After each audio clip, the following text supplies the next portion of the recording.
하겠습니다.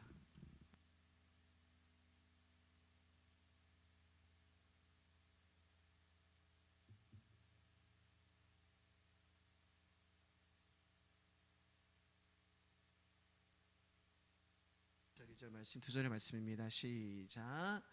여호와의 종 모세가 죽은 후에 여호와께서 모세의 수종자 눈의 아들 여호수아에게 말씀하여 이르시되 내 종 모세가 죽었으니 이제 너는 이 모든 백성과 더불어 일어나 이 요단을 건너 내가 그들 곧 이스라엘 자손에게 주는 그 땅으로 가라.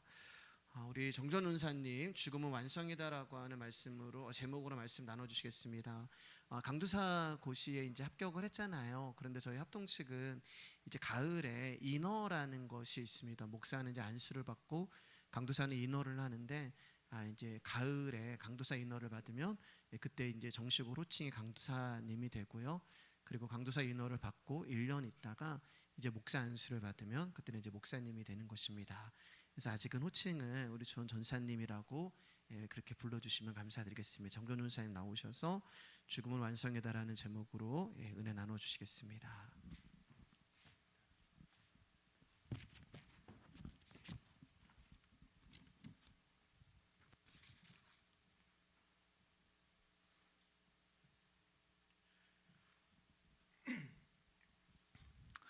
네, 오늘은 저기 멀리서부터 좀 갔다 와야 해서 좀 말씀을 바쁘게 전하도록 하겠습니다.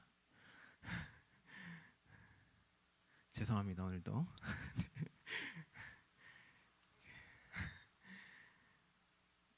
언어학 분야 중에 인지언어학이라는 분과가 있어요. 인지라는 것은 어떤 정보를 획득하고 파지하고, 그러니까 꽉 붙잡고 활용하는 것을 말을 합니다. 인질의 본질은 판단하며 판단을 통해서 어떤 대상을 다른 대상과 구별을 하고요. 그 구별되어진 것은 이내 나의 개념으로 자리를 잡게 됩니다. 쉽게 설명을 드릴게요. 여기는 피아노가 있죠.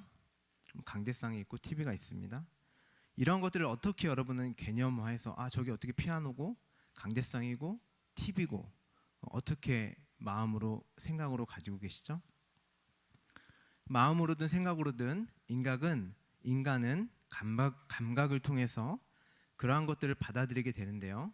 보고, 듣고, 맛보고, 느끼고, 또 냄새를 맡고 이러한 감각이 우리의 두뇌에서 언어로 변환되어 수용되어지고 이미지화되어서 개념화되어집니다. 그러니까 이제 피아노라고 하는 언어만 들어도 여러분 이 피아노를 보셨잖아요. 그러니까 피아노를 안 봐도 피아노 하면 이 피아노가 생각이 나는 거예요. 이것을 사고의 틀이라고 합니다. 그러니까 내 마음속에 이제 피아노라고 하는 틀이 생긴 거죠. 이걸 생각의 구조, 프레임이라고 이렇게 얘기를 해요. 여러분들은 언어를 통해서 이렇게 이미지화 되어져 있는 틀을 모두 다 가지고 계세요. 아이들이 태어나면 맘마, 엄마 이런 언어를 처음에 가르치죠. 아기들이 이 말을 하기까지는 한 2만 번의 시도를 한다고 합니다. 그런데 사실 엄마라는 그 단어가 담고 있는 내용, 뜻을 알고 말하는 게 아니라 감각, 즉 엄마의 말을 듣고 엄마를 보고 엄마의 냄새도 맡고 이런 경험을 통해서 엄마라는 단어의 의미를 가지게 되는 거예요. 그리고 엄마라고 하는 그 단어만 들으면 이제 자신에게 개념화되어 있는 엄마라고 하는 그 단어, 이미지뿐만 아니라 그 내용이 상기되어지는 것이죠. 자꾸 이제 생각이 나게 되어지는 거예요. 자신을 향한 사랑, 헌신, 봉사 이러한 것들로 포괄적으로 엄마를 해석하기 시작합니다. 그래서 군대에서 엄마라는 단어를 들으면 이내에 눈물을 쏟기도 하죠. 이러한 프레임, 사고의 틀이 어떻게 가지게 되는가에 대한 두 가지의 견해가 있어요. 쉽게 말하면 이미 주어진 거다, 그거는 본유관념이라고 하고요. 첫 번째, 두 번째는 아니야, 경험에 의해서 만들어지는 거야 라는 견해입니다. 그러니까 유명한 철학자 칸트는요, 둘 다 맞아, 둘 다 이렇게 유명한 자기 입장을 이야기하기도 합니다. 하지만 과학 쪽에서는 이 의견을 반대하기도 해요. 잘 모르셔도 돼요. 잘 모르셔도 되는데 제가 이제 쉽게 이야기를 드렸습니다. 여러분은 어떻게 생각하세요? 나는 어떻게 이런 걸 보고 듣고 느끼고 어떻게 내가 이걸 가지고 있지? 이런 거 한번 생각해 보셨어요? 제가 왜 이런 말씀을 드리냐면 과연 하나님은 인간에게 어떤 말로 아담에게 말씀하셨을까? 그리고 아담은 어떻게 그 말을 이해했을까? 뭐 이런 궁금증이 생겼기 때문입니다. 히브리어 말로 했을까? 뭐 영어로 했을까? 이런 질문 해보신 적 있으세요? 만약 하나님이 지금 재림하셔서 예수님이 지금 재림하셔서 오신다면 어떤 언어를 쓰실 것 같으세요? 가장 많이 쓰이는 언어는 영어니까 영어를 쓰실까요? 아니면 중국어, 인도어, 헬라어, 그때 당시에 썼던 아람어? 그리스도인이라고 하는 하나님의 자녀들이 모두 다양한 언어를 쓰고 있는데 예수님 그 모든 언어를 습득하셔서 내려오셔야 할까요?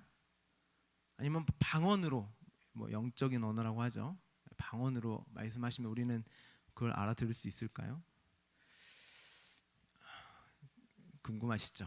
네, 저도 궁금해서 뭐 여러 가지 책도 찾아보고 이제 성경책도 이제 막 보기도 하고 그랬습니다.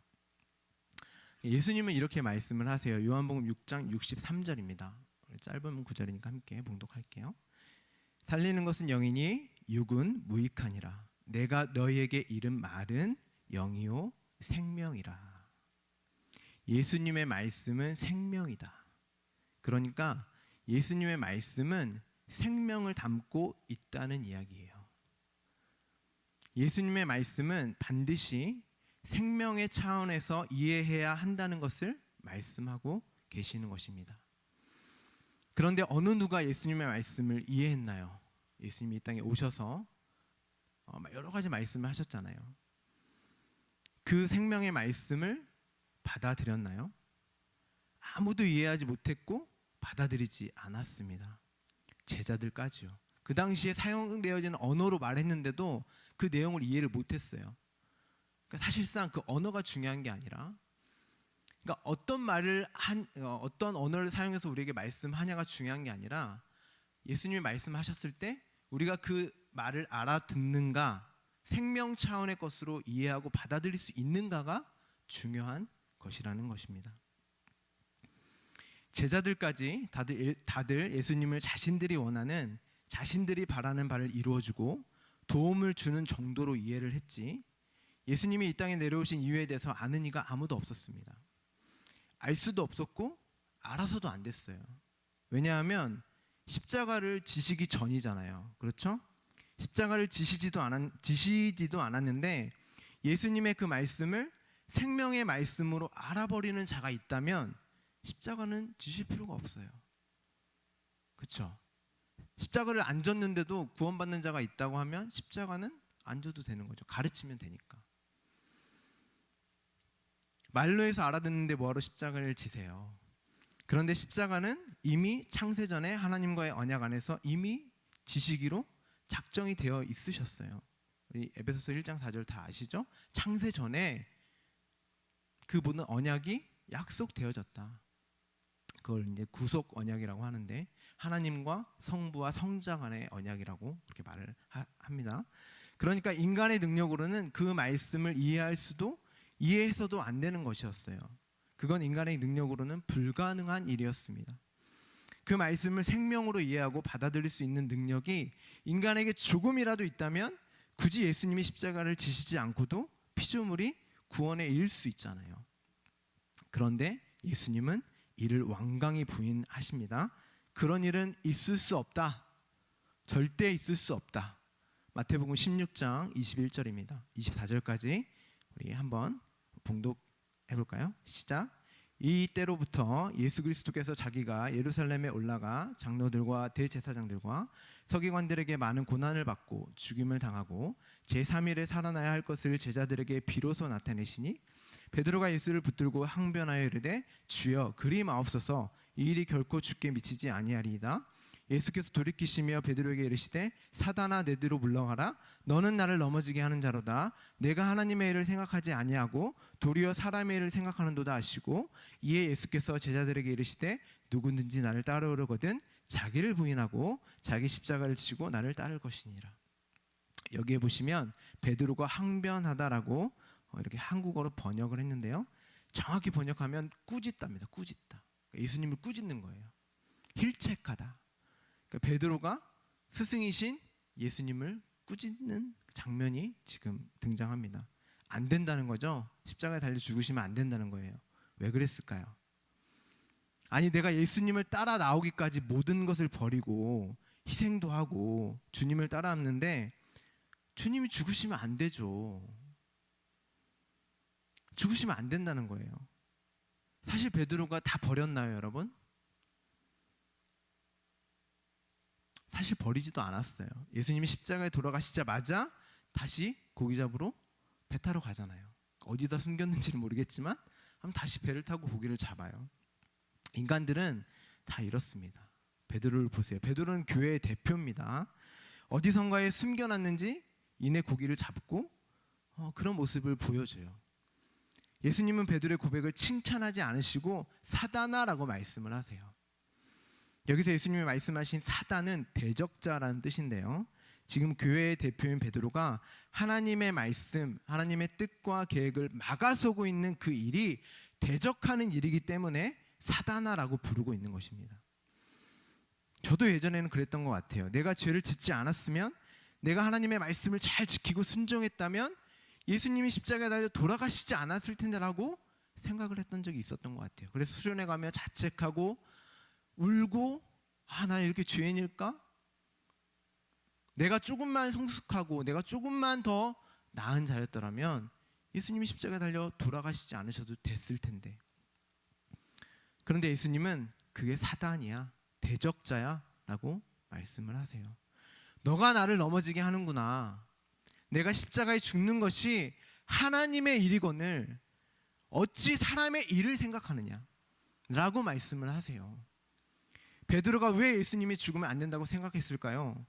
살아계셔서 어떤 방법으로든 자신에게 도움이 되고 일이 되고 유익이 되셔야지 십자가에 죽으시면 난 뭐야? 이렇게 생각을 한 겁니다. 요한복음 16장 7절 말씀입니다. 그러나 내가 너에게 실상을 말하노니 내가 떠나가는 것이 너에게 유익이라. 내가 떠나가지 아니하면 보혜사가 너에게로 오시지 아니할 것이요 가면 내가 그를 너희에게로 보내리니. 예수님께서 우리에게 유익이 되는 유일한 일은 그분이 우리를 떠나시는 거예요. 십자가에 달려 죽으시는 거예요. 그게 너에게 유익이다. 예수님이 이 땅에 오셨더니 모든 사람들이 어떻게 했나요? 자기가 원하는 메시아가 아님이 밝혀지자 십자가에 매달아 죽였잖아요. 하물며 제자들까지도 저주하며 하나님이신 예수님을 버리지 않습니까? 그러니까 모든 피조물이 하나님 살해범으로 그렇게 드러나게 된 거죠. 율법주의가 여러분 뭔가요? 그 말씀을, 율법을 생명의 차원으로 이해하지 못하고 그것을 행위로 열심히 나의 열심으로 지키고 행하는 거잖아요. 예수님이 그 당시 가장 깨끗하고 겸손하고 정의롭고 윤리적이며 도덕적인 바리새인들, 자신들의 가치를 증명하기 위해 말씀을 장악하여 사용하고 이 정도는 해야 구원받는 거 아니야? 라고 당당했던 사람들이에요. 예수님도 인정하시잖아요. 너희가 바리새인들보다 낫지 않으면 이라고 말씀하시잖아요. 여러분 바리새인들처럼 하세요? 그렇게 사십니까?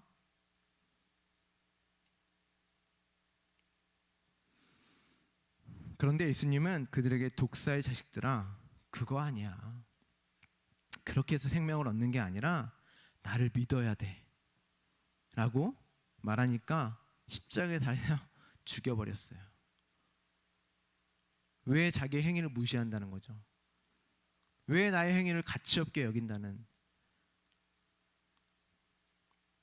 제자들 또한 예수님이 담고 있던 그 말씀, 생명으로서의 그 말씀을 이해하지 못하고 본인들에게 나타난 어떤 기적, 이적 등을 그저 자신들의 원하고 유익이 되고 소원이나 원함을 들어주는 그런 예수를 바랬던 것입니다. 그런데 그런 예수를 십자가에서 죽어야 해라고 하니까 베드로가 막아선 거예요. 여러분에게 질문하겠습니다. 여러분들은 어떤 예수, 어떤 하나님을 알고 계세요? 여러분의 원함과 여러분들의 유익과 이 땅에서의 어떤 나의 가치, 내가 생명처럼 여기는 것들, 그런 것들 도움을 받고 유익이 되고, 혹시 그런 신앙생활을 하고 계십니까? 사단이에요, 사단. 네.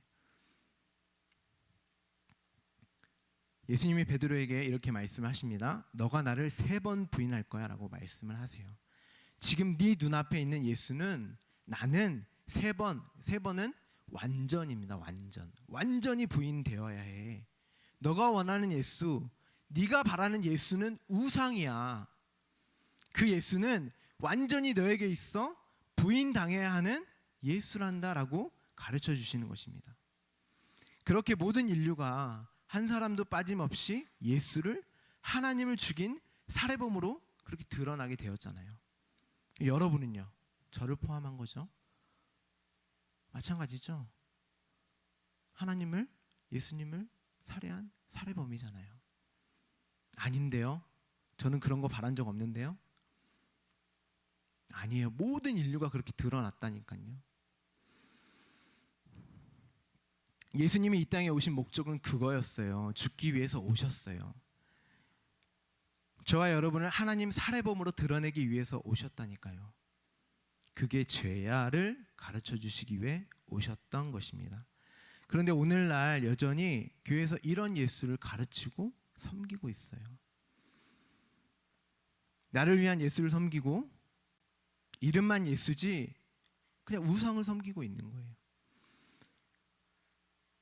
여러분들이 정말 진지하게 죄가 무엇인지, 생명이 무엇인지, 구원이 무엇인지 생각해 보신 적이 있으십니까? 마태복음 5장 17절에서 18절, 로마서 3장 20절, 우리 세 절을 여러분 목소리로 한번 봉독해 주세요. 저 물 한 잔 마시겠습니다.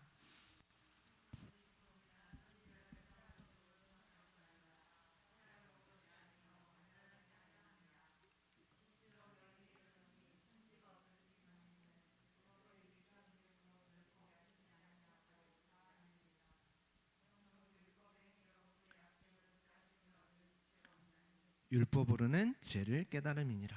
율법은 죄를 깨닫게 하는 것인데 예수님은 이 율법을 완성하게 하려 함이라 라고 말씀하시잖아요. 그렇죠? 그러니까 예수님이 율법으로 이 땅에 오셔서 하신 일을 죄를 죄되게 드러나게 하시는 일이었네요. 그럼 그걸 완수하면 그게 완성이네요. 모든 인류가 죄인이라는 사실을 드러내는 일을 완전하게 하셨죠. 십자가의 사건을 통해서 모든 일을 완성하셨네요. 다 이루셨네요. 그렇죠? 그리고 부활하셔서 다시 제자들을 찾아가십니다. 십자가 이전에 그 예수님은 아니었습니다. 어떻게 알 수 있죠? 아무도 예수님을 못 알아봐요. 자, 마가복음 16장 12절, 13절, 그리고 누가복음 24장 15절부터 18절까지 함께 봉독하겠습니다. 그 후에 그들 중 2사람이 걸어서 시골로 갈 때 예수께서 다른 모양으로 그들에게 나타나시니 2사람이 가서 남은 제자들에게 알리었으되 역시 믿지 아니하니라. 누가복음입니다. 그들이 서로 이야기하며 문의할 때에 예수께서 가까이 이르러 그들과 동행하시나 그들의 눈이 가려져 그인 줄 알아보지 못하거늘 예수께서 이르시되 너희가 길 가면서 서로 주고받고 하는 이야기가 무엇이냐 하시니 2사람이 슬픈 빛을 띠고 머물러 서더라. 그 한 사람인 글로바가 하는 자가 대답하여 이르되 당신이 예루살렘에 체류하면서 요즘 거기서 된 일을 혼자만 알지 못하느냐. 예수님이 다른 모양으로 오셨대요. 성형수술하고 오셨을까요? 헤어스타일 바꾸고 옷 다른 거 입고 오셨을까요? 이 다른 예수님이 아니세요. 동일한 예수님이세요. 동일한 예수님이신데 제자들이 그 예수를 못 알아보는 거예요. 왜 못 알아봤을까요? 눈이 가려져 그인줄 알지 못했다. 이렇게 성경은 기록을 합니다. 그런데 어떻게 제자들이 예수님을 알아보게 되나요? 말씀으로 자기를 설명하니까 그 예수님을 알아봅니다. 그리고 그리스도의 영, 성령으로 우리의 마음속으로 뚫고 들어와 버리심으로 말미암아 우리가 이제 예수님을 내 밖의 예수, 십자가 이전의 그 예수가 아니라 이제는 진리의 영, 생명 차원의 예수로 그 말씀으로 예수를 알게 되는 거예요. 그러니까 십자가 이전에 그 내용들 이야기들이 이제 생명의 차원의 말씀으로 이해가 되어지는 거예요. 그리스도의 영 성령이 뭔가요? 귀신인가요? 홀령인가요? 우리 앞에서 읽었죠. 영은 곧 말이다, 말씀이다, 생명이다 라고 성경이 친절하게 설명해 주잖아요. 생명으로서의 말씀으로 우리와 함께 계시다는 거예요. 그러니까 지금 여러분들이 예수님과 함께 계시는 거예요. 어디 저 멀리 하늘에 계시는 게 아니라 지금 이 순간 여러분과 함께 계시는 거예요.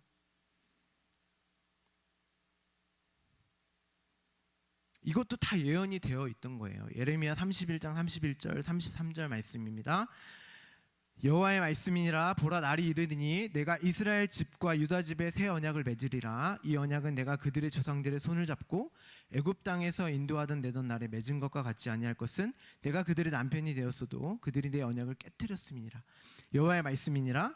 그러나 그날 후에 내가 이스라엘 집과 맺은 언약은 이러하니 곧 내가 나의 법을 그들의 속에 두며 그들의 마음에 기록하여 나는 그들의 하나님이 되고 그들은 내 백성이 될 것이라. 여호와의 말씀이니라. 그 말씀이, 그 법이 이제 내 안에 들어왔네요.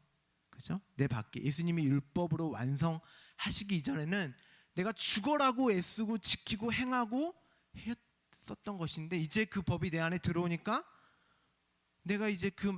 내가 그 말씀을 이제 장악하고 그 말씀을 휘두르는 그런 존재가 아니라 그 말씀이 나를 장악하고 그 법이 나를 장악하고 해석하는 것, 그 새 언약 성령님께서 우리 안에 계심으로 어떠한 일이 일어나게 됩니다. 어떠한 일일까요? 요한복음 16장 7절 8절 말씀입니다. 그러나 내가 너에게 실상을 말하노니 내가 떠나가는 것이 너에게 유익이라. 내가 떠나가지 아니하면 보혜사가 너에게로 오시지 아니할 것이요 가면 내가 그를 너에게로 보내리니 그가 와서 죄에 대하여 의에 대하여 심판에 대하여 세상을 책망하시리라. 그 법이, 그 말씀이 내 안에 오심으로 말미암아 어떤 일을 하세요? 죄가 뭔지, 의가 뭔지, 심판이 뭔지, 말씀이 무엇인지를 가르쳐 주시는 거예요. 그러니까 아무리 우리가 열심으로 노력으로 그 말씀을 장악하고 지키려 행한다고 해도 그게 생명 차원의 것이 아니에요. 그 말씀이 나를 뚫고 들어와 죄가 무엇인지, 의가 무엇인지, 십자가 그 심판이 무엇인지를 깨닫게 해 주셔야 그게 생명이 되는 겁니다.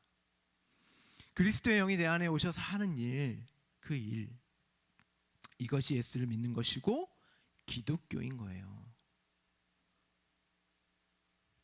여러분은 지금까지 어떤 기독교를 경험하셨습니까? 여러분의 질병을 낫게 하고 여러분의 가치의 향상을 시켜주고 돈을 벌게 해주고 기적과 이적을 통해서 무엇을 이루어주는 그런 기독교, 그건 기독교가 아니에요, 여러분.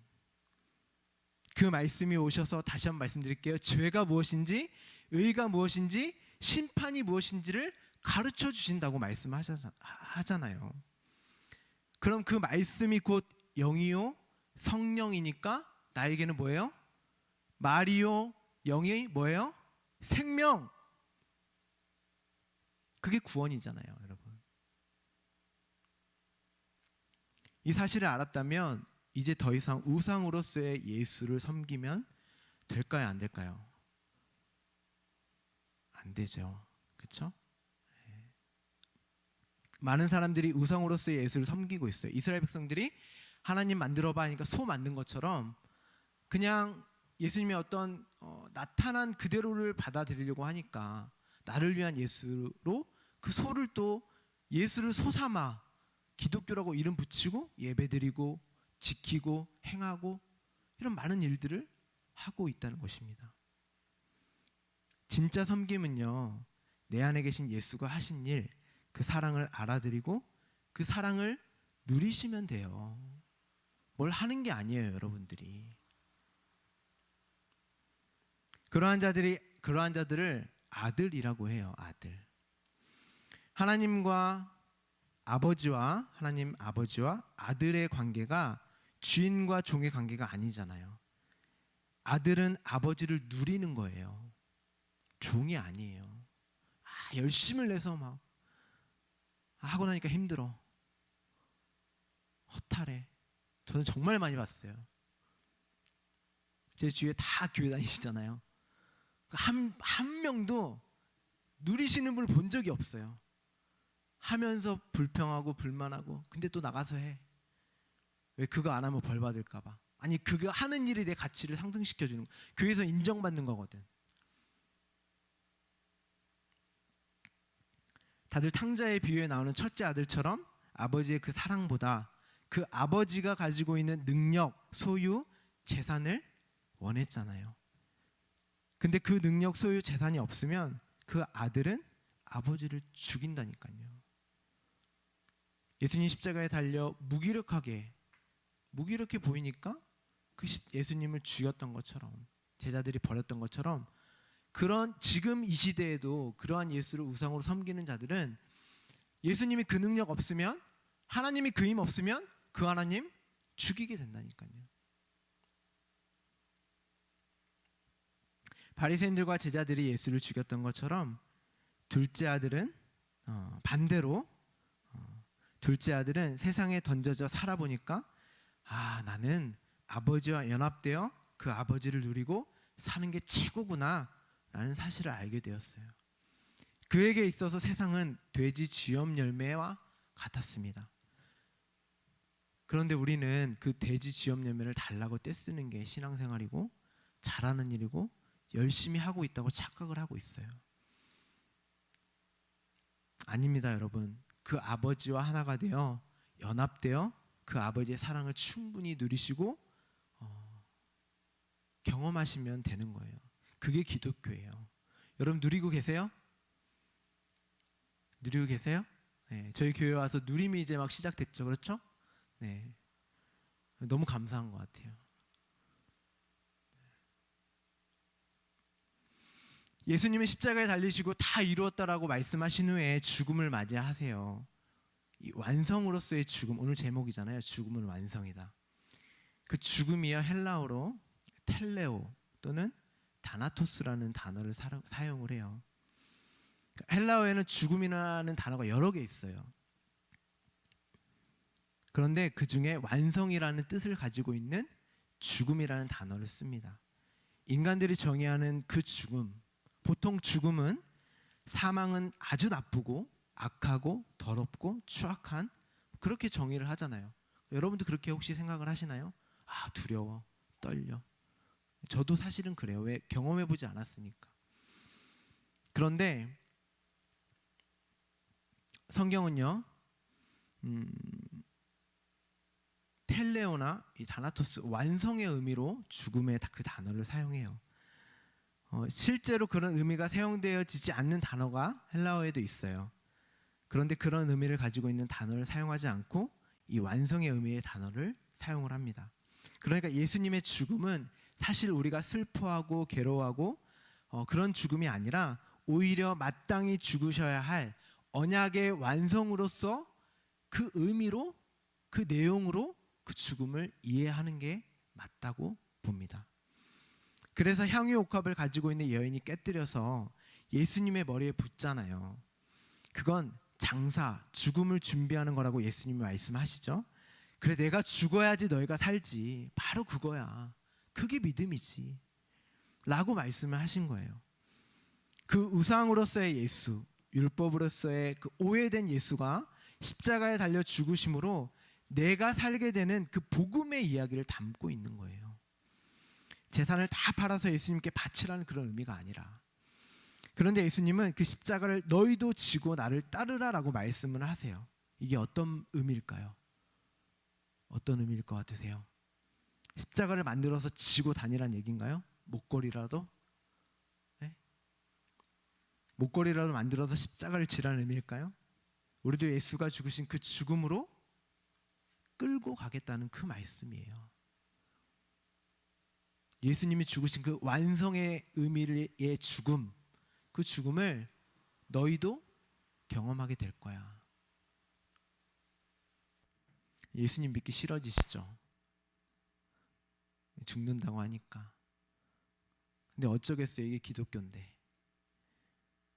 그런데 그 죽음이 어떤 죽음이라고요? 완성으로서의 죽음. 하나님 아들로서 완성하겠다는, 완성시키겠다고 하는 하나님의 열심과 노력이 녹아 들어가 있는 그런 의미의 죽음입니다. 반드시 구원하겠다는 말씀이세요. 죽여서 살리겠다는 말씀입니다. 내가 생명처럼 여기고 있는 것들을 다 잘라내시고 비워내셔서 하나님 자신을, 하나님의 생명을 부어 넣으시겠다는 그런 뜻이에요. 참 연합이라는 게, 여러분, 연합이라는 게 이런 의미예요. 하나님 50%, 나 50%, 하나님 99%, 나 1%. 이건 연합이 아니에요. 연합은요, 하나님 100%, 나 0%. 왜요? 나는 원래 없음이었으니까. 나라는 존재는 원래 없는 존재였잖아요. 나라는 존재는 하나님의 것으로 온전히 채워질 때 그때야 비로소 내가 존재가 되는 거예요. 내가 요만큼이라도 있으면 난 존재 아닙니다. 그러면 이 땅에서의 십자가를 지게 하시고 죽음으로 이끌겠다고 하시는 말씀이 뭐겠어요, 여러분? 철저히 나라는 존재를 비워내겠다라고 하시는 선언이세요. 그런데 여러분 생각해 보세요. 내가 비워질 수 있나요? 옛날 불교에서 무소유 한창 유행했었죠. 불교에서 말하는 무소유, 그 무소유 할 수 있나요? 이 몸은 어떻게 할 거예요? 이미 소유했는데. 내 생각, 내 마음은 어떻게 할 겁니까? 이미 있는데. 그러니까 무소유는 내 힘으로 되는 게 아니에요.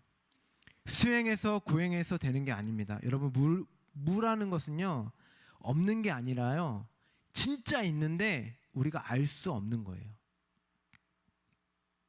깨달을 수도 알 수도 없는 거. 우리의 힘과 능력으로는 도저히 소유할 수 없는 거.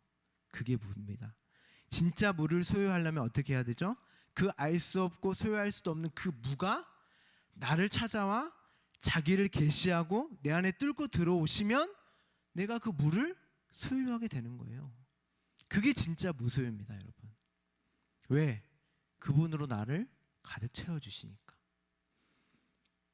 하나님이 나를 찾아오셔서 자신을 나에게 주심으로 말미암아 없음인 내가 존재가 되고 하나님의 것으로 채워짐으로 말미암아 진짜 하나님의 것이 되어지는, 내가 부인되어지는 그 과정. 나는 아니구나. 하나님이 아니면 도저히 방법이 없구나.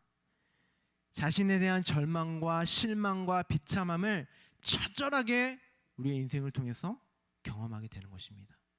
그것을 죽음이라고 해요. 그래서 하이델베르크 문답서 처음을 보면요, 비참함으로 시작을 해요. 자, 이렇게 오늘 책을 가져왔습니다. 자, 읽어드릴게요. 제1부, 사람의 비참함에 관하여. 그대의 비참함은 어디에서 압니까? 답, 하나님의 율법에서 압니다. 이게 처음이에요. 그러니까 우리의 시작은 비참함으로부터 시작하는 거예요. 내가 어떠한 자인지, 얼마나 비참함에 처해 있는 자인지에 대한 자각으로 시작하는 겁니다. 여러분은 이러한 비참함을 경험해 보신 적이 있으세요? 나를 위해, 나에 대해, 나 자신에만 집중되어져 있는 지금의 삶이 얼마나 비참한 상태인지, 죽은 자의 모습인지를 알고 계신가요? 하나님을 떠나 나만을 위해 살아가는 이 육적 자의 모습을 명확히 보고 계십니까? 비참하세요? 절망적이세요? 처절하십니까? 여러분, 그때의 찬송이 나오는 거예요. 내 밑바닥을 내가 봤을 때. 그 처절함을 경험하지 못한 자가, 절망을 경험하지 못한 자가, 그 죽음을 경험하지 못한 자가 어떻게 하나님을 찬양하고 예배할 수 있겠습니까? 다 거짓말입니다. 다 나 자신을 위해서 예배하는 것이지 하나님을 예배하는 게 아니에요. 그 죽음을 완성을 그 내용으로 하고 있다고 말씀하셨잖아요. 그 죽음은 완성을 그 내용으로 하고 있다고 말씀드렸잖아요.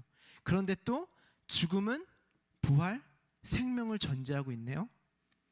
그럼 죽음과 살아남, 생명은 같은 말인 거예요. 여러분이 죽으면 죽을수록 여러분이 살아나는 거예요. 죽는 게 사는 겁니다. 바울이 이렇게 얘기합니다. 고린도전서 15장 31절 우리 함께 봉독할까요? 형제들아, 내가 그리스도 예수 우리 주 안에서 가진 바 너희에게 대한 나의 자랑을 두고 단언하노니 나는 날마다 죽노라. 여기서 죽노라라고 하는 게 예수님의 그 죽음, 타나토스예요. 날마다 죽는데요. 그러니까 육적 죽음을 말하는 건 아니겠죠? 죽음을 자랑합니다. 여러분 죽음 자랑하는 분 보신 적 있으세요? 교회에서 다 자기 자랑하고 나 이만큼 성숙했고 나 이렇게 돈 있고 나 이렇게 하나님이 도와줘서 성공했고 나 이렇게 어느 정도 수준에 올라와 있고 다 이거 자랑하잖아요. 근데 바울은요 죽음을 자랑해요. 그리스도 예수 안에서의 죽음은 완성이요 살아남이기 때문에 죽음을 자랑하는 것입니다. 힘들었을 거예요. 절망적이었을 겁니다. 처절했을 겁니다. 그런데 율법을 통해 죄를 알고 의에 대해서 알게 되고 심판과는 전혀 관계없는 살아있는 나를 알게 되니 진짜 나를 알게 되니 그 죽음이 자랑할 수밖에 없는 죽음이 되는 것입니다. 매일 죽는데요. 매일. 그럼 매일 살아나는 거죠. 제가 광주에서 사역했을 때 어떤 여자분이 교회를 찾아오셨어요. 한 40대 초중반 되셨던 것 같아요. 이제 막 처음 오셨어요. 유방암에 걸리셨는데 아는 분이 전도를 해서 교회에 오게 되었다고 그런 말씀을 하셨어요. 제가 그때 전임 전도사였거든요. 그러니까 이제 다 이제 어떤 이야기가 오가는지 대충 이제 이야기를 듣죠. 그래서 그런지 심심찮게 소식을 계속 접하게 되었습니다. 그런데 어느 날 이분이 안 보이시는 거예요. 교회를 안 나오기로 하셨나? 뭐 그렇게 생각하고 있을 때쯤에 어느 한 남자분이 오셔서 애타게 자기 부인을 찾고 있었습니다. 이틀째 소식이 없는데 마지막 핸드폰 수신된 곳이 교회 근처여서 혹시 교회에서 이 내 아내에 대한 소식을 알고 있지 않을까 해서 오신 거고 저에게 물어보시더라고요. 그래서 제가 급하게 그때 그 담당 목사님께 말씀을 드렸죠. 그리고 얼마 후에 경찰 두 분이 찾아오셨어요. 그분이 교회 뒷산에서 발견되었는데 시체로 발견되었죠. 자살을 하신 거예요. 어떤 사유로 죽었는지 조사하고 있다고 그렇게 말씀을 하시더라고요. 그때 목사님이 잘 모르겠다고 저희 교회 몇 번인가 오셨을 뿐이지 자세히는 알지 못한다고 그렇게 말씀을 하시더라고요. 그리고는 교회에서는 철저하게 감추시더라고요. 장례식장도 안 가고 주보에 광고도 안 하고 성도들 사이에서도 쉬쉬하는 그런 분위기였습니다. 소문나면 안 되니까요. 교회에서 사람 자살했다고 하는 그 소문이 주위에 소문나면 그 교회 누가 오겠어요. 그렇죠? 근데 저는 그때 굉장히 그게 충격이었어요. 알고 보니까 그분이 항암을 받으셨는데 그게 너무 힘드셨던 거예요. 그리고 주기적으로 죽음에 대한 공포감이 어마어마하게 다가오는 게 죽을 만큼 힘들으셨던 거예요. 무서웠던 거예요. 그 공포감이 얼마나 대단한 것인지 스스로 목숨을 끊을 만큼 무서웠던 공포감이었던 거예요. 그 공포감을 이겨내고자 교회를 찾아왔는데 그때 저희 교회에서 들려지는 말씀은요. 잘 되고 있어. 잘 될 거야. 축복받을 거야. 그냥 계속 복만 얘기하셨어요. 진짜 거기서 전 지겹게 들었어요. 정말 미칠 것 같았어요. 저는.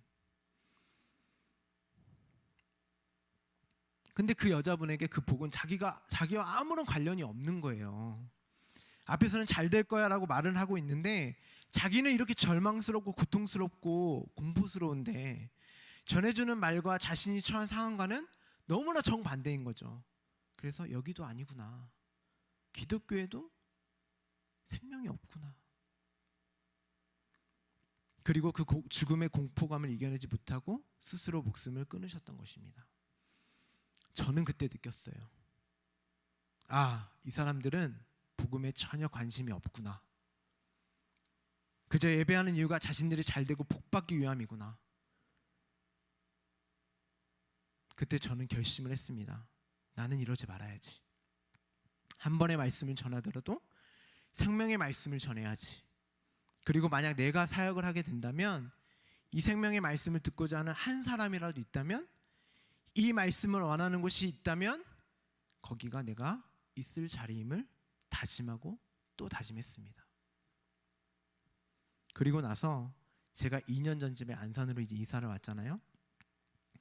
이 죽음에 대해서 성경을 보고 연구하고 있었을 때 저에게도 그 죽음이 찾아오더라고요. 너무 힘들었어요. 모르겠어요. 그냥 힘들었어요. 말로 설명을 못할 정도로 나 자신이 너무 힘들었습니다. 어떤 상황과 환경 때문이 아니에요. 그냥 나 자신으로 산다는 것 자체가 힘들었어요. 그냥 죽을 것만 같았어요. 아내에게 이야기하자니 그건 아닌 것 같고,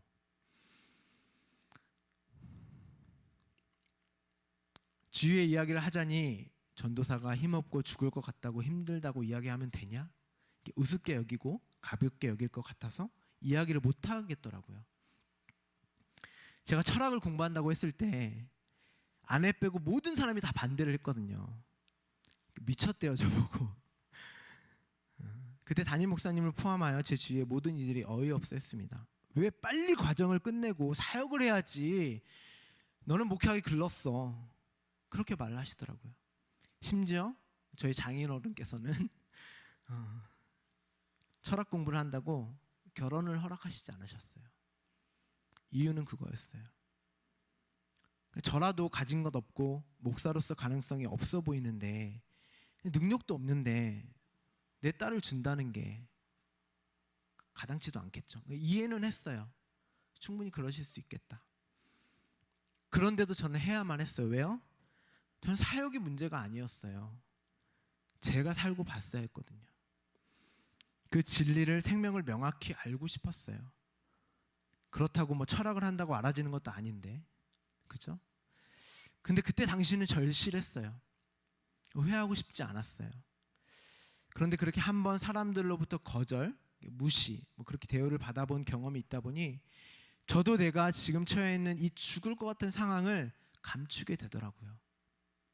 그런데 오늘 말씀이 그 말씀이에요. 말씀을 준비하면서 나만 그런 게 아니겠구나, 나만 이렇게 죽음을 경험한 게 아니구나라는 그런 위로가 주어지더라고요. 아마 여기에도 말은 못하지만, 드러내지는 못하지만 분명히 자기를 바라봄으로써 이 죽음을 경험하고 이 과정을 겪고 계신 분들이 있을 거라는 생각이 듭니다. 이 완성으로서의 죽음을 경험하고 계신 분들, 여러분, 그 죽음 속에요 생명이 있어요. 살아있음이 있습니다. 아주 잠깐이지만, 지속되지 않지만 아마 이 육신이 죽기 전까지는 그 완성으로서의 죽음을 하나님께서는 계속 해 나가실 거예요. 아들로 완성시켜야 되거든요. 하지만 그의 생명을, 이 죽음을 경험하는 나와 여러분에게 그 생명이 부어지게 될 것입니다. 여러분도 그 생명을 경험하셨으면 해요. 그리고 이 말씀이 그 죽음을 경험하고 계시는 분들께 위로가 되었으면 좋겠습니다. 여러분이 잘못 가고 있는 게 아니에요. 모든 사람이 자랑하고 있고, 내가 보기에는 저 사람은 저렇게 신앙생활 열심히 하고 있는데, 그거 아니라니까요. 여러분들이 오히려 잘 가고 계시는 거예요. 그런 분들께 위로가 되었으면 합니다. 마치 결론 같지만 아직 아니에요. 아직 본문하지도 않았잖아요. 네, 거의 끝났습니다. 자, 이 죽음이 어디서부터 나오는지 그 부분을 빠르게 살펴보고 오늘 본문 이야기하고 마치도록 할게요. 창세기 2장 17절 말씀입니다. 우리 함께 봉독할까요? 시작.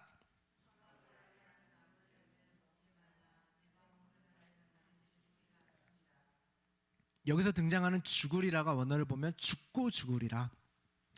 무투라는 히브리어 단어가 쓰여져 있는데요. 죽고 죽다. 이게 두 번 그러니까 강조했어요. 반드시 죽이겠다는 거죠, 하나님이. 그리고 헬라어로는 아까 제가 말씀드린 그 다나토스, 아포세스코라는 이 두 개의 단어가 조합되어져 있습니다. 그래서 한국어로는 반드시 죽는다로 이렇게 번역해 놓은 것 같아요. 저희 개역개정은 영어로 번역된 성경을 다시 재번역한 거거든요. 그래서 원어에 충실했다기보다는 영어 본문을 충실히 번역을 한 것 같아요. 이 죽음은 반드시 성도들이 경험해야 할 죽음이었죠. 앞서 제가 말씀을 드렸습니다. 단순히 육적인 죽음을 말하는 것이 아니라 그 육적인 죽음을 통해서 완성으로서의 죽음, 자기 부인의 과정, 그 죽음을 함유하고 있는 죽음이었습니다. 그래서 여러분은 자기 분의 과정을 통과하고 죽음의 문을 여는 순간 하나님, 완전한 하나님의 자녀로서의 삶이 시작되는 거예요. 여러분, 죽음은 끝이 아니에요. 시작입니다. 물론 하나님을 믿지 않는 자들도 죽음으로 완성이 돼요. 하나님 자녀가 아닌 하나님과 전혀 관계없는 자가 되어 그렇게 완성되어지는 것이죠. 거기가 어딜까요, 여러분? 지옥이겠죠. 천국과 지옥은 하나님이 나와 함께 계시는가 아닌가로 결정되어지는 것이지, 그것이 어떻게 되어져 있나, 금으로, 옥으로, 다이아몬드로 먹을 것도 많고 입을 것도 많고 여러분들의 원함이 뭐 다 갖추어져 있고 이런 곳이 천국이 아니에요. 그래서 많은 분들이 천국 간증하잖아요. 다 뻥이에요, 뻥. 그런 건 천국 아니에요. 뭐 다이아몬드가 있고 금이 있고 하나님이 계신 곳이 다 그곳이 천국입니다. 계시록에 나오는 그 보물은 저와 여러분을 얘기하는 거예요. 상징입니다. 하나님만으로 충분하며 만족되고 완전한 곳. 그러니까 여러분이 지금 여기서도 그 천국을 맛보게 되는 거예요. 그리고 그 진짜 천국이 소망되어지는 것입니다. 내가 비워지고 하나님으로 충분해지는 그 순간, 말씀으로 충만해지는 그 순간들이 있잖아요. 그게 천국이라니까요. 지속되지 않을 뿐이지. 그래서 목사님이 저번에 말씀하셨던 것 같아요. 말씀 준비하시다가 경험하시는 거예요. 말씀으로 충만해지는 그 천국, 그 누림을 경험하시는 거죠. 그 아버지와 함께하는 그 연합, 그걸 경험하시는 거예요. 여러분들도 말씀을 읽을 때, 또 말씀을 들으실 때 그런 경험들을 하시잖아요. 천국이 분명히 예수님은 이미 왔다라고 말씀을 하십니다. 반드시 성도는, 그 자녀들은 그 천국을 맛보게 되어 있어요. 그러기 위해서 반드시 그 죽음의 과정, 그 수순을 밟게 되어 있습니다. 비참함, 처절함, 좌절감, 나를 신뢰하지 못하는 절망감 등을 경험하게 되는 것이죠. 그리고 나 자신을 신뢰하지 못하게 될 때 하나님이 나를 붙들고 계시다라는 그 복음이 들리기 시작하는 것입니다. 아니, 하나님이 나를 붙드는 자는 반드시 그 과정을 겪게 되는 것이죠. 그게 성경이 말하는 고난이요 환난입니다. 창세기 2장 7절부터 9절 말씀입니다. 함께 봉독할까요? 여호와 하나님이 땅의 흥으로 사람을 지으시고 생기를 그 코에 불어넣으시니 사람이 생명이 되니라. 여호와 하나님이 동방의 에덴의 동산을 창설하시고 그 지으신 사람을 거기에 두시니라. 여호와 하나님이 그 땅에서 보기에 아름답고 먹기에 좋은 나무가 나게 하시니 동산 가운데에는 생명나무와 선악을 알게 하는 나무도 있더라. 7절에 하나님이 흙, 더스트, 먼지거든요. 사람을 지으셨다고 말씀을 하세요. 단순히 하나님이 흙으로 뭐 주물주물해서 사람의 모양을 만드셨다는 뜻이 아니라 우리의 존재, 우리의 본질을 말씀하고 계시는 거죠. 그러니까 없음인 거예요. 우리는 여기에 생기를 불어 넣으셨고 그로 생명이 됩니다. 그것이 사람이다라고 말씀을 하세요. 여기에 생기라고 번역된 단어가 앞서 살펴본 영, 생명이에요. 영하고 생명은 뭐다? 말씀. 말은 곧 영이요 생명이다. 그러니까 생기가 앞에서 말씀드린 그 말씀이라는 거죠. 그러니까 우리 안에 그 말이 빠지면, 그 말씀이 빠지면 사람이다 아니다? 사람 아닌 거예요. 다 움직이고 살아있는 것처럼 보여도 내 안에 그 말씀이 없으면 예수님이 나에게 뚫고 들어온 그 생명의 말씀이 없으면 그거 살아있는 거 아닙니다. 죽은 자입니다. 여러분만 살고 계신 거예요 지금.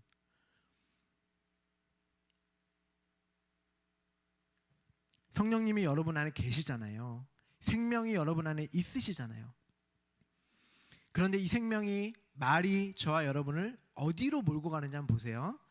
그 사람을 어디에 두시는지, 에덴 동산을 만드시고 거기에 떡하니 두시고 드시죠. 그렇죠? 그리고 바로 앞에 그 다음에 뭘 만드셨어요? 선악과. 동산 한가운데 생명나무와 선악을 알게 하는 나무를 만들어 놓으셨어요. 그리고는 먹지 말아라 라고 말씀을 하십니다. 그런데 여러분, 피조물이 하나님의 말씀을 지킬 수 있어요? 잘 생각해 보세요. 하나님의 말씀을 지킬 수 있을까요? 없을까요? 없습니다. 못 지켜요. 왜요? 그러면 하나님이죠.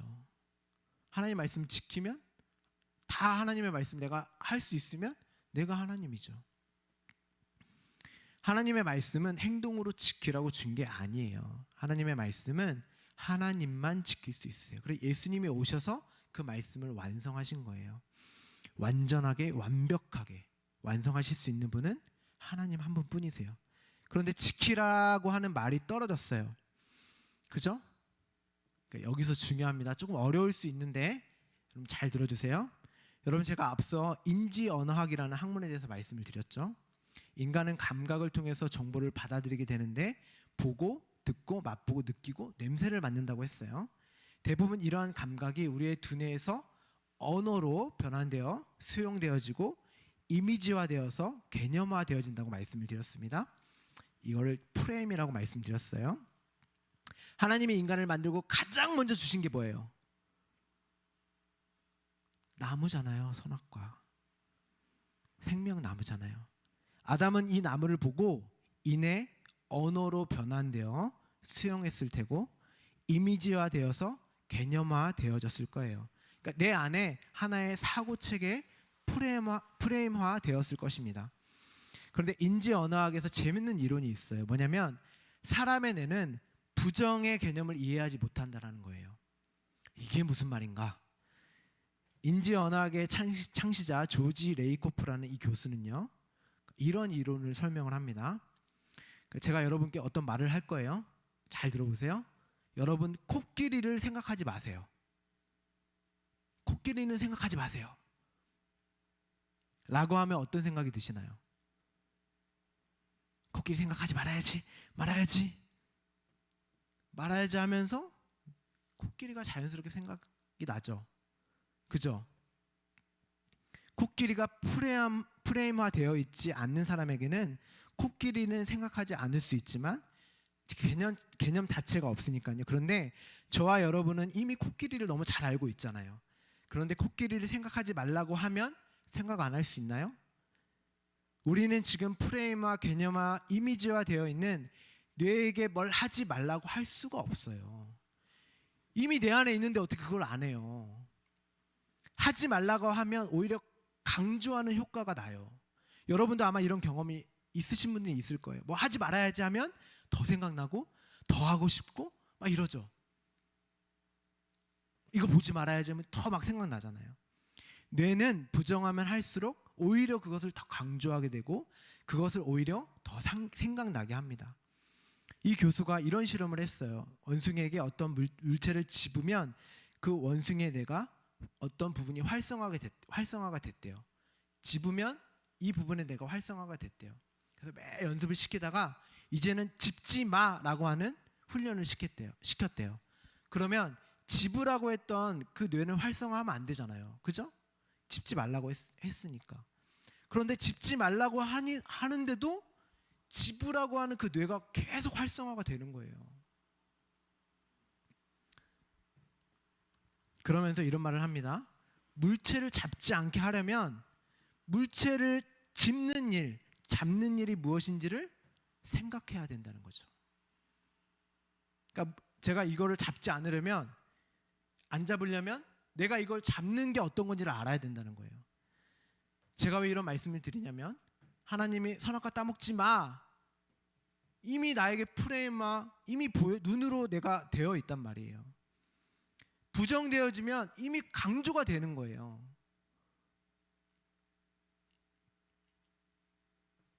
선악과를 따먹지 않으려면 선악과를 따먹는 게 무엇인지를 알아야 한다는 거예요. 왜요? 이미 사람은 그 나무가 프레임화되어 있거든요. 하나님이 따먹지 말라고 하는 그 부정의 의미, 개념을 인간은 이해하지 못합니다.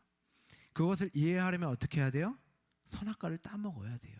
선악과를 먹고 이게 따먹지 말라는 게 무엇인지를 아는 거예요. 그리고 나서 죽음, 그 완성의 죽음의 자리로 비로소 가게 되어지는 겁니다. 율법의 완성이 뭐였죠? 죄를 죄로 드러나게 하는 거였죠.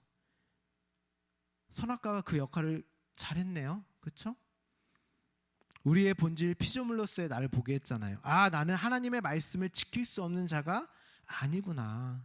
있는 자가 아니구나. 그것을 따먹어도 행위고 안 따먹어도 행위구나. 그럴 수도 없지만 그 말씀을 내 힘으로 지켜내 버리면 나는 하나님이니까. 나는 지킬 수 없는 그 전제가 내 안에 있잖아요. 그 선악과를 먹고 죄가 무엇인지 알아? 의가 무엇인지 알아? 심판이 무엇인지를 알아? 그걸 알면 그게 생명나무를 먹는 거라는 거예요. 왜요? 그 말씀이 내 안에 들어와 죄가 무엇인지 의가 무엇인지를, 심판이 무엇인지를 가르쳐 주셨잖아요. 예수님이 율법으로 오셔서 죄를 확 드러내시고 내 마음에 뚫고 들어와서 죄가 무엇인지 의가 무엇인지 심판이 무엇인지를 가르쳐서 생명에 도달하게 했잖아요.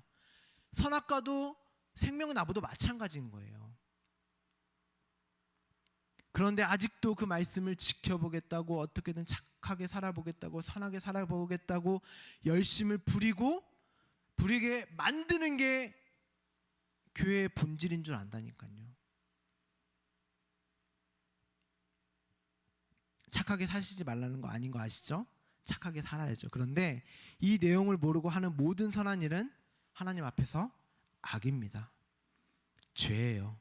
선악의 주체자가 내놓은 모든 일은 그게 인간이 판단하여 행한 일이기 때문에 선한 일이든 악한 일이든 그 자체가 죄입니다.